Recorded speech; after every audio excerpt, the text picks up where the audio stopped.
नमस्कार, दीपावली के विशेष कार्यक्रम में आपका स्वागत है। मैं हूं सौरभ शर्मा आपके साथ और आज दीपावली के इस विशेष कार्यक्रम में हम लोग बातचीत करने वाले हैं कि दीपावली का धार्मिक और आध्यात्मिक महत्व हमारे जीवन में क्या है और आखिर किस तरह से दीपावली को धार्मिक तौर पर मनाया जाना चाहिए, पूजा का शुभ मुहूर्त क्या होगा और कितना फलदायी दीपावली का ये दिन रहने वाला है। और इस चर्चा को आगे बढ़ाने के लिए हमारे साथ हम मौजूद हैं हमारे अतिथि डॉक्टर कैलाश प्रज्ञ, जो कि अंक ज्योतिषाचार्य है। डॉक्टर कैलाश जी, आपका बहुत बहुत स्वागत है। ओम भूर्भुवस्वः तत्सर्ववितुर्वरेण्यं भर्गो देवस्य धीमहि धियो यो न प्रचोदयात्। माँ गायत्री और माँ लक्ष्मी को प्रणाम करते हुए आज ये दीपावली का जो पावन पर्व है, हर प्राणी मात्र के लिए बहुत शुभ और बहुत मंगलकारी हो, यही शुभकामनाएं। कैलाश जी, दीपावली का जो पर्व है वो हर किसी के लिए एक विशेष महत्व रखता है और बात की जाए अगर भारतवर्ष में, तो भारतवर्ष में अंधकार से उजाले की तरफ ले जाने वाला पर्व ये माना जाता है। तो सबसे पहले तो मैं आपसे यही जानना चाहूँगा कि सबके लिए ये दीपावली किस तरह की रहने वाली है। दीपावली इस बार 12 नवंबर 2023, 12 से तात्पर्य 1 और 2 ने मिलके 3 के अंक का निर्माण किया है। 1 का अंक सूर्य, 2 चंद्रमा और जब निर्माण जिस अंक का किया है वो 3 गुरु का किया है। गुरु अंक ज्योतिष में सर्वश्रेष्ठ अंक माना जाता है 3 का, और ग्रहों में भी देव गुरु बृहस्पति माने जाते हैं, जो हर तरह से शुभ और मंगलकारी भावनाओं के प्रतीक रहते हैं। तो आज का दिन सभी के लिए बहुत मंगलकारी रहेगा। मूलांक 3, 6 और 9 की अगर बात की जाए, इनके लिए विशेष शुभकारी रहेगा। अगर जिनका विवाह नहीं हो रहा या संतान सुख नहीं मिल रहा, तो इस दिवाली पे लक्ष्मी पूजन के बाद माँ लक्ष्मी के आशीर्वाद से इनकी मनोकामना सिद्धि रहेगी। मूलांक 1, 4 और 8 वाले हैं, उनके अगर कोई कोर्ट कचहरी संबंधित विवाद चल रहा है, परिवार में कोई तनाव चल रहा है या कोई नया कार्य अगर वो करना चाह रहे हैं, तो उनके लिए यह दिन बहुत शुभ है। माँ लक्ष्मी की विशेष रूप से उन्हें उपासना करनी चाहिए। और मूलांक 2, 5 और 7 की अगर बात की जाए, यह चंद्रमा, बुध और केतु का प्रतीक माना जाता है। खान पान संबंधित कोई व्यापार है, विदेशों से कोई लेन देन का व्यापार है, राजनीति में सफलता हासिल करनी है, तो आज का दिन आपके लिए बहुत शुभ और बहुत लाभकारी रहेगा। माँ लक्ष्मी की जितनी विधि विधान से पूजा पाठ के साथ दान पुण्य करेंगे, तो आपके लिए बहुत शुभ, बहुत फलदायी रहेगा। बिल्कुल पंडित जी, और सबसे पहले तो आपसे कार्यक्रम में यही जानना चाहूँगा, और तमाम दर्शक जो हमें देख रहे हैं वो भी उत्सुक होंगे जानने के लिए कि दीपावली पर पूजन का विशेष मुहूर्त क्या रहने वाला है, और ख़ास तौर पर इस पे 2 चीज़ें हैं। एक तो व्यापारिक मुहूर्त क्या रहेगा और घर में पूजन का क्या मुहूर्त रहने वाला है। सौरभ जी, हर व्यक्ति विशेष की यह इच्छा शक्ति रहती है, दीपावली का जो पावन पर्व है बहुत धूमधाम से खुशी के साथ मनाऊं, लक्ष्मी पूजन इस तरह से करूं कि घर की लक्ष्मी और पैसों के रूप में जो लक्ष्मी है, दोनों ही प्रसन्न रहे, तो मेरा जीवन शुक्र और गुरु के प्रभाव से सुख शांति में रहे। तो शुभ मुहूर्त की अगर बात की जाए, सबसे पहले जो घर का जो सर्वश्रेष्ठ मुहूर्त है वह 5:30 बजे से लेकर 7:30 बजे, और अर्धरात्रि को 11:30 से 2 बजे का जो मुहूर्त है वो घर की पूजा के लिए सर्वश्रेष्ठ माना गया है। आप अगर व्यापारी हैं, व्यापारिक स्थल पे, दुकान, शोरूम या अपनी फैक्ट्री पे अगर लक्ष्मी पूजन कर रहे हैं, तो शाम को 6:13 से 7:38 का जो मुहूर्त है वह व्यापारियों के लिए बहुत सर्वश्रेष्ठ है। व्यापारियों को इस समय लक्ष्मी पूजन, कुबेर पूजन और कहीं न कहीं श्री यंत्र की पूजा अर्चना करनी चाहिए, जिससे आपके व्यापार में दिन दूनी रात चौगुनी वृद्धि रहेगी, घर में भी सुख शांति रहेगी और पैसों का अच्छा खासा आगमन रहेगा। पंडित जी, लेकिन एक समस्या, आम समस्या है व्यापारियों के लिए, खास तौर पर मैं ये सवाल कर रहा हूँ क्योंकि कई व्यापार ऐसे भी होते हैं जहाँ पर घर के अंदर ही वो व्यापार शुरू करते हैं और घर में 2 जगह, क्या उनको स्थान बनाना चाहिए पूजा का या एक ही जगह पूजन करना चाहिए, क्योंकि व्यापारिक प्रतिष्ठान भी वही है और घर भी वही है। अक्सर हिंदुस्तान में देखा जाता है कि घर में जो नीचे आपने दुकान बना रखी, ऊपर आप स्वयं निवास करते हैं, लेकिन व्यापार व्यापार रहता है, घर घर रहता है।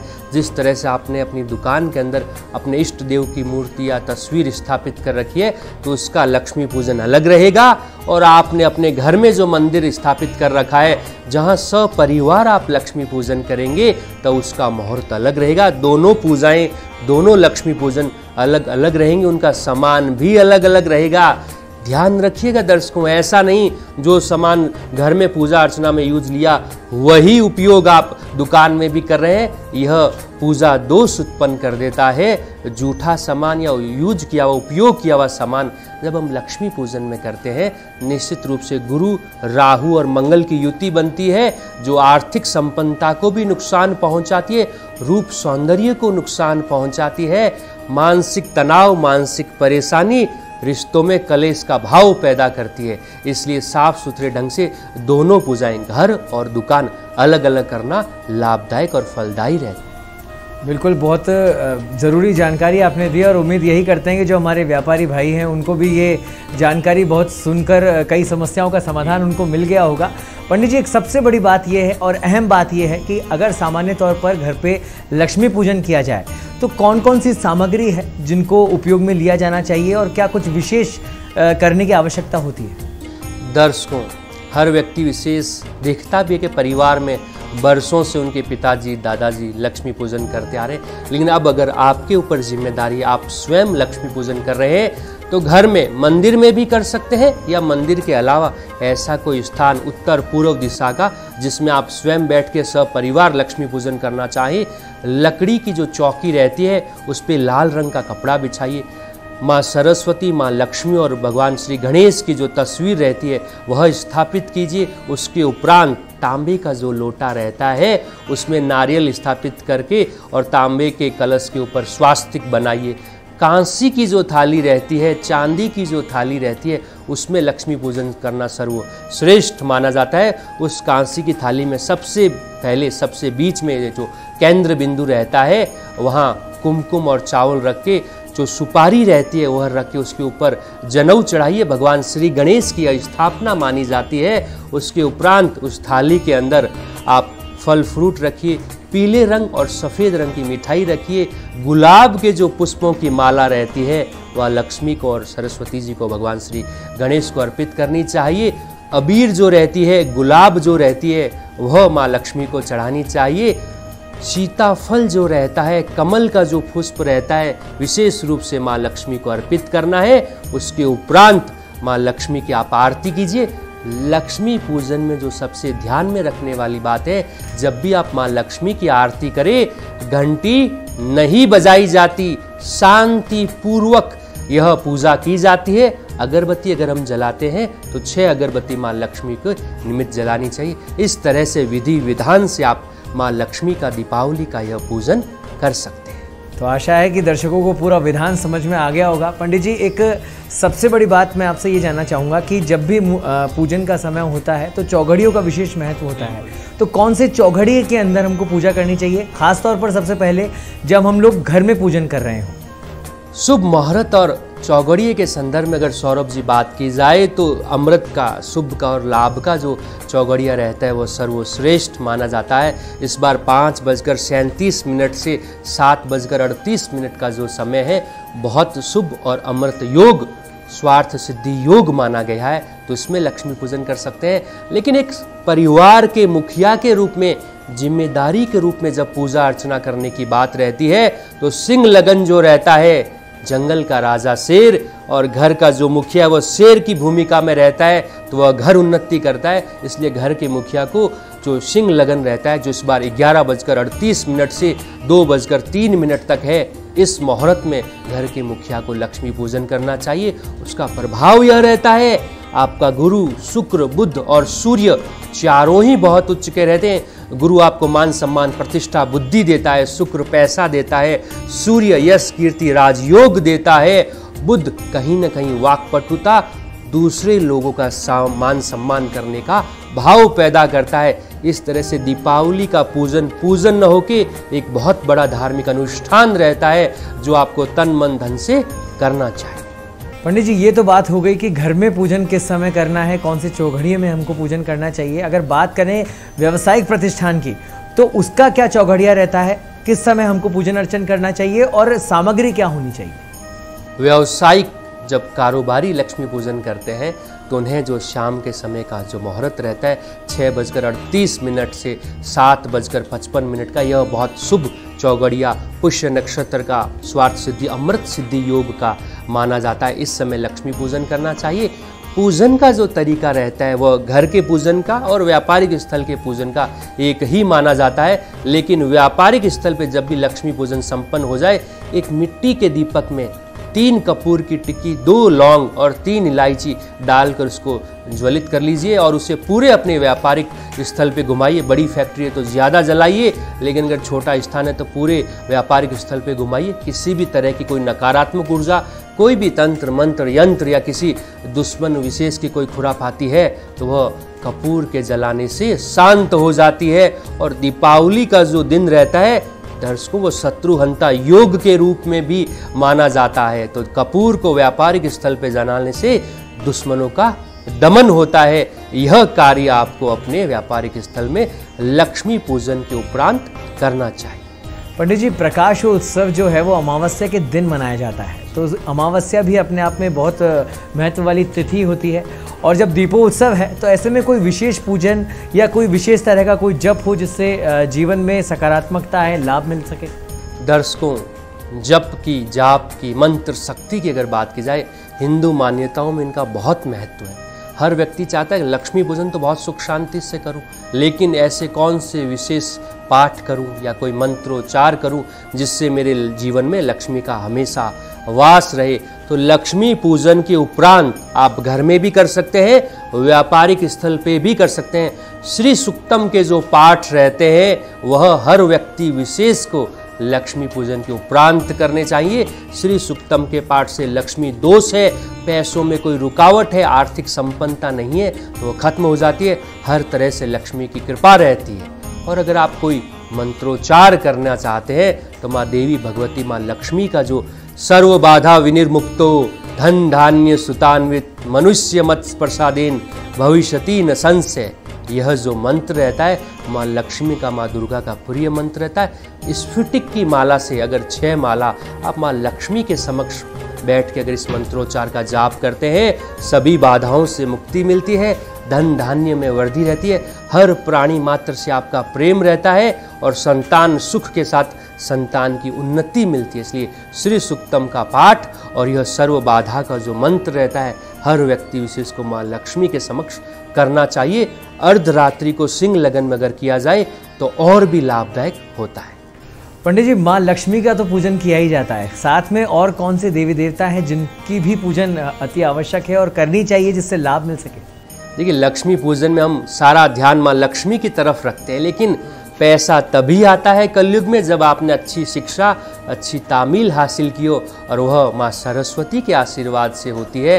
तो लक्ष्मी पूजन में हम जब सरस्वती माता की पूजा अर्चना करते हैं, उन्हें सफ़ेद रंग की मिठाई का भोग लगाना चाहिए, मोर पंख अर्पित करने चाहिए और किसी न किसी रूप में इत्र जो रहता है वह भी मोगरे का इत्र वह माँ सरस्वती को लगाना चाहिए। और जब बुद्धि मिल गई, लक्ष्मी से पैसा मिल गया, तो कहीं ना कहीं आप में शालीनता, बातचीत करने का जो तरीका है, हर व्यक्ति विशेष को यह एहसास दिलाना कि हम चाहे कितने भी बड़े हैं लेकिन आप भी हमारे अनुरूप हैं, तो यह भावना जो है बुध ग्रह की कृपा से मिलती है, भगवान श्री गणेश की पूजा अर्चना करने से मिलती है। इसलिए भगवान श्री गणेश को जो गुलाब का इत्र रहता है वह लगाना चाहिए, बूंदी के लड्डू का भोग लगाना चाहिए, दुर्वा अर्पित करनी चाहिए, सफ़ेद रंग के वस्त्र जो रहते हैं भगवान श्री गणेश को अर्पित करने चाहिए, सेव या अनार जो रहती है वह भी ऋतु फल के रूप में भगवान श्री गणेश को अर्पित करनी चाहिए। तो लक्ष्मी पूजन के साथ माँ सरस्वती और भगवान श्री गणेश की भी पूजा उनके अनुरूप करनी चाहिए। एक बात तो ये सबसे पहले कि हम जो पूजन करते हैं तो आपने 3 देवी देवताओं का जो महत्व बताया, खासतौर पर सरस्वती माता का, लक्ष्मी जी का और गणेश जी का आपने महत्व बताया, लेकिन कई जगह ऐसा विरोधाभास भी है कि जो पूजन लक्ष्मी का पूजन होता है वो घर में ना होकर बाहर मंदिर में कहीं होना चाहिए। लक्ष्मी पूजन में सबकी अलग अलग मान्यताएं हैं। दक्षिण भारत की अलग मान्यता है, उत्तर भारत की अलग मान्यता है, पश्चिमी भारत और पूर्वी भारत की अलग अलग मान्यता है। लेकिन दर्शकों, समय, काल और परिस्थिति के अनुरूप आप अपने घर में सपरिवार घर की जो लक्ष्मी रहती है, आपकी बहन, आपकी धर्म पत्नी और आपकी माता, उनका सम्मान करते हुए जब आप लक्ष्मी पूजन करते हैं तभी वो लक्ष्मी पूजन संपन्न माना जाता है, संपूर्ण माना जाता है। और विधि विधान से आपको लक्ष्मी पूजन करना चाहिए। अलग अलग जो जगह की मान्यता है उन मान्यताओं के अनुरूप कर सकते हैं। आपके अगर स्थानम प्रधानम यह रहता है कि घर के बाहर किया जाए, कुछ का रहता है घर के मंदिर में, निज मंदिर में करना है, और किन्हीं का रहता है घर के आंगन में करता है, तो जो पारंपरिक जो चलन चलता चला आ रहा है उसके अनुरूप आपको लक्ष्मी पूजन करना चाहिए। तो बिल्कुल एक बड़ी समस्या का समाधान, और जो दर्शक देख रहे होंगे उनको भी इससे फ़ायदा मिलेगा। एक पंडित जी, एक बात ये जानना चाहते हैं कि जब दीपावली का पर्व हम लोग मनाते हैं तो सबसे बड़ी बात यह है कि कोई भी धार्मिक अनुष्ठान हो, चाहे पूजन अर्चन हो, बिना दान पुण्य के, हमारी पौराणिक मान्यता है, बिना दान पुण्य के वो पूरा नहीं होता है। तो दीपावली की अगर विशेष रूप से बात करें तो पहले क्या दान पुण्य किया जाना चाहिए, और दीपावली में जब हम लोग पूजन कर ले तो दान पुण्य का आगे करने का क्या कुछ महत्व रहता है? दीपावली कार्तिक मास की अमावस्या को रहती है, और अमावस्या सदैव पितरों के निमित्त रहती है। तो दीपावली वाले दिन सवेरे पितरों के निमित्त जितना दान पुण्य किया जाए वह सर्वश्रेष्ठ माना जाता है। और पितरों के निमित्त, और गौ जो रहती है, गाय, वह 36 करोड़ देवी देवताओं का स्वरूप रहती है। तो अपने वजन जितना गुड़ जो रहता है वह गौशाला में आपको दान पुण्य करना चाहिए। और किसी भी एजुकेशन संस्थान में जाकर पढ़ने लिखने की जो सामग्री रहती है वह भी आपको भेंट या उपहार स्वरूप देनी चाहिए। वैसे दीपावली के दिन छुट्टी रहती है, लेकिन फिर भी किसी न किसी रूप में किसी शिक्षा हासिल करने के लिए बच्चे का सहयोग किया जाए तो वह बुध, गुरु और शुक्र तीनों को ही आपका सर्वश्रेष्ठ बनाता है। लेकिन अक्सर देखा जाता है लोगों के मन में तनाव बहुत है, ब्रेन स्ट्रोक, हार्ट अटैक, अनेक बीमारियां जो रहती है वो घर में कलेश का भी माहौल स्थापित कर देती है। व्यक्ति स्वस्थ न होने की वजह से अपने ही शरीर से झगड़ा करता है और वो किसी न किसी रूप में परेशान रहता है। तो इसलिए आज के दिन पंचामृत का जो अभिषेक है वह भोले शंभु भोलेनाथ को करना चाहिए। भगवान शिव की उपासना दीपावली वाले दिन आपको रोग मुक्त कर देगी। चांदी का कड़ा आप शिव मंदिर में शिवलिंग के ऊपर पंचामृत का अभिषेक करने के बाद अपने राइट हैंड में अगर चांदी का कड़ा धारण करते हैं, चांदी निरोग की काया की मालकिन रहती है, इसलिए चांदी धारण करने से हर तरह के कष्टों से मुक्ति मिलती है। यह दान पुण्य आज के दिन सर्वश्रेष्ठ माना जाता है। पंडित जी, वैसे तो दीपावली पर्व सभी के लिए शुभ है, और लेकिन अगर बात की जाए राशि में और अंक ज्योतिष की, तो कौन कौन सी राशियां हैं अंक ज्योतिष के हिसाब से जिन पर विशेष प्रभाव इस बार दीपावली का पड़ने वाला है और उनको कुछ विशेष करना चाहिए? राशियों में विशेष रूप से अगर बात की जाए तो वृश्चिक जो राशि है, मिथुन जो राशि है, कुंभ जो राशि है, सिंह जो राशि है और मीन जो राशि है, यह राशियां इस दीपावली जो 12 तारीख 3 के अंक में गुरु का जो प्रभाव है उसमें बहुत लाभ की स्थिति में रहेगी। इनके व्यापार में भी बहुत उन्नति रहेगी, इनके कार्य क्षेत्र में इनको उन्नति मिलेगी। विदेशों से जो लेन देन रहता है उसमें इनको बहुत लाभ रहेगा। इलेक्ट्रॉनिक जो मार्केट है, इन राशि के कारोबारी जो इलेक्ट्रॉनिक मार्केट में डील करते हैं उनमें भी बूम रहेगा। और जो लोग शेयर मार्केट, स्टॉक मार्केट या अन्य मनी से मनी बनाने का जो मार्केट रहता है उनमें भी ये राशियाँ पावरफुल रहेगी। इसलिए लक्ष्मी पूजन के बाद इन राशियों वालों को विशेष रूप से श्री सुक्तम का पाठ करना चाहिए। 16 जो श्लोक रहते हैं श्री सुक्तम के, निश्चित रूप से सपरिवार करना चाहिए ताकि आपके बच्चों में भी शुक्र और बुध का विकास हो। आप लक्ष्मी प्राप्ति के लिए पूजा अर्चना कर रहे हैं, लेकिन आपके बच्चे शिक्षा के लिए, संस्कार के लिए यह पूजा अर्चना करते हैं। इसलिए तालमेल जो रहता है पूरे परिवार का बनने से वह लक्ष्मी पूजन संपूर्ण माना जाता है।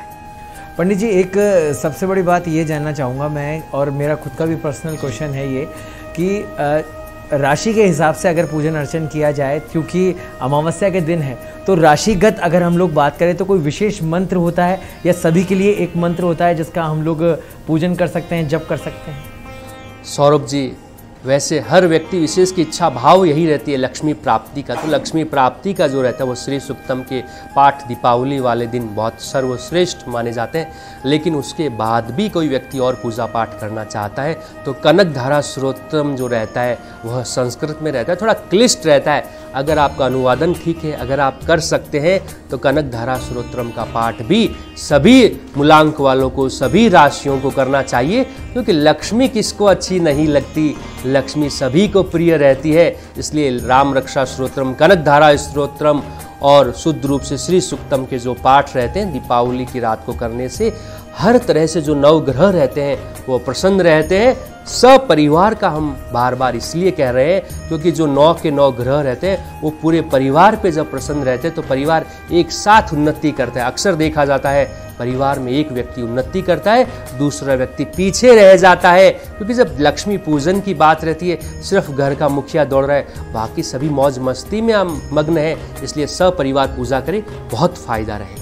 पंडित जी, एक देखा जाता है कि अमूमन आमतौर पर जब भी जहाँ पूजन का स्थान होता है वहाँ पर रंगोली बनाई जाती है, तो रंगोली का ऐसा क्या महत्व है? क्योंकि पौराणिक समय से हम लोग देखते आ रहे हैं, सुनते आ रहे हैं कि पूजन से पहले रंगोली जरूर बनानी है, तो उसका क्या महत्व है? और जो लोग नहीं बनाते हैं क्या वाकई में उनको बनानी चाहिए रंगोली?